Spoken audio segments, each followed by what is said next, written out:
I am 26. I am actually 26. And before I sat down to film this video, I was actually feeling like sad. Like, not feeling sad about aging. Like, I'm fine with getting older, but I actually just had to kind of collect myself to sit down and mourn 25. Like, I just want to create a safe space right now to grieve 25 for anybody who wants to grieve a lost year of life due to the pandemic, or a lost birthday that they felt due to lockdowns. Like, this is that space. Okay, we're having a safe space here today. Where did the last 365 days go, and where are they now? I had big plans for my birthday last year, like Las Vegas kind of big plans for my birthday last year, and obviously COVID, and now 26, and low-key still kind of COVID. And generally, like, it's just been an overwhelming year of life for absolutely everyone. But last year, on my 25th birthday, summer of somewhat freedom, eat out to help out, you know, it seemed like the only way was up until it was down.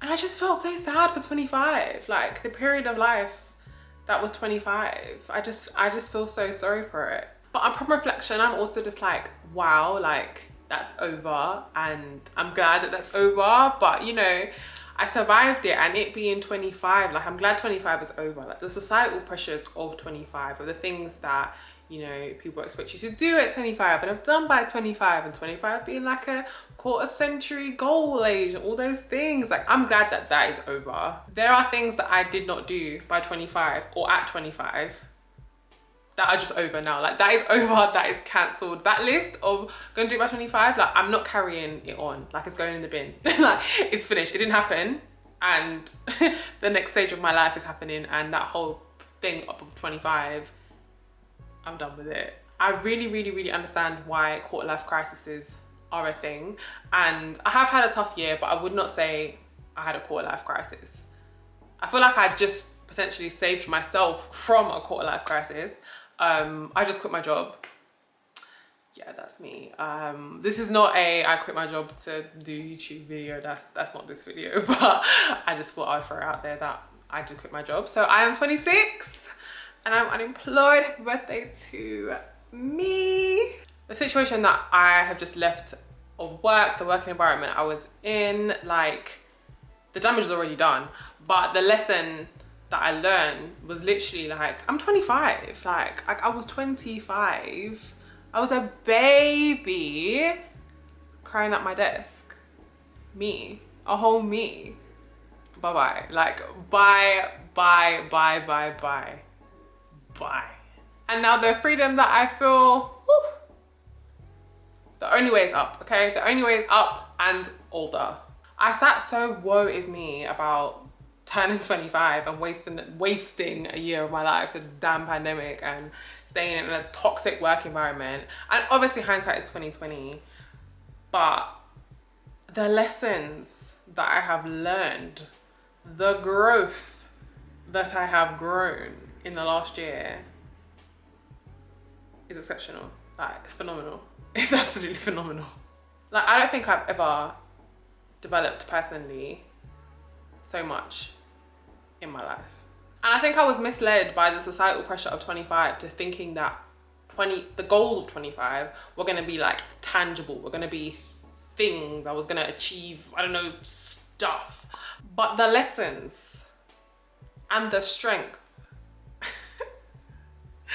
it has taken to get through the last year will carry me for many years to come. Like, they may not be something that I have to hold on to right now at 25 and say, you know, this is the thing that I did or achieved at 25, but 25 is going to carry me forever.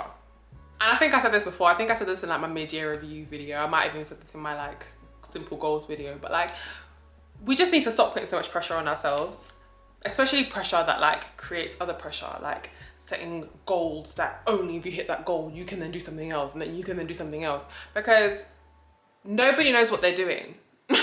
Nobody, not at 25, not at 55, nobody knows what they're doing. Nobody knows where they're going. Everybody is winging it. So stop pretending that you know what you're doing. And I'm gonna stop telling myself that I should know what I'm doing. And I am excited for 26 for absolutely no reason. I have no reason, I have no 10-year plan, I have no job, and yet here I am, like 26, low-key buzzing. I just want to do some things. I want to chill some. I want to try some new stuff. I want to, you know, celebrate the small wins, every victory. My vibe right now is just living life, you know, it's just living life. I have spent a lot of the last 1 to 2 years being extremely sensible, and I'm proud that I did. Like, I knuckled down with my savings, with, you know, cutting back, with sacrifice, which is everyone's favorite word from my video about buying my flat. And I'm proud that I did that. But I think it has taken me a little while, I say a little while, a year, I've been living here a year now, to realize that, you know, I don't necessarily need to be in that mindset anymore. Like, no one is waiting for me to do the next thing. Like, no one is watching me to see what I'm going to do next, what I'm going to achieve next. Like, there is no expectation for me to save as hard as I did for the flat. Now that I have the flat, like, no one is watching me. Like, literally, no one is waiting for me to do anything. And I didn't know that.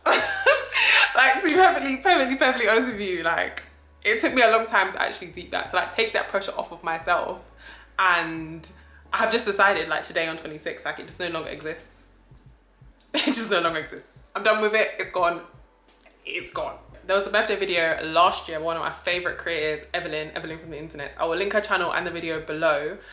She's a fellow Leo, her birthday was last week. And she was basically talking about how, whether or not it's a Leo thing, whether or not it's just a thing that we have in common, but it's about like how when you give 40% to something and people find it amazing, the validation that you receive from it prevents you from ever giving anything 100%, because you're scared that people are going to hate it, or that you're just going to mess it up, or that, you know, if people think that 40% is great, like, why would you ever go past that? And I feel that so strongly. But I want to find something that I don't feel that way about. I want to find something that I'm not scared to give 100% to, that I am empowered to give 100% to, that I am encouraged to give 100% to, because I should, like, we should be able to live our lives giving 100%, like feeling excited to do so, not worrying that if we do give 100% of ourselves, whether or not it's like your skill, whether or not it's your personality, whatever it is, that's ever going to be a bad thing. And I learned that in 25. So 26, I just want it to be 100% year. Like, this is 26, 100% of 26 is going to be 100%. And it might be 27 too. It might be 33 as well. It might even be, you know, 45. But I'm cool with that. And I am so glad we are past 25. Like, collective we, you and I, got me past 25. Because, woo, child. So this is 26. This is what 26 looks like. Does it look good on me? Is this camera on me? This is what it looks like right now. It might look a little different by the next time you see it, but thank you for watching this video. Let me know in the comments how old you are. Like, how old are you? Who are you watching this video? How old are you? And how did you feel going from your previous age to the age you are now? Because this pandemic has been going on for long enough that we all have aged at least once. Some of us have aged twice in this pandemic. How did you feel, like, growing, transitioning, moving in life when life didn't really feel like it was moving, you know? Let me know in the comments. Let's have a little chat. I am open to unsolicited advice on turning 26. For once in my life, I am telling you to leave advice in the comments box below. Unsolicited advice from strangers on the internet. But yeah, I'm taking it all in. I am gonna go enjoy my birthday, and I will see you guys in my next video. Bye bye. 25. Hello. 26.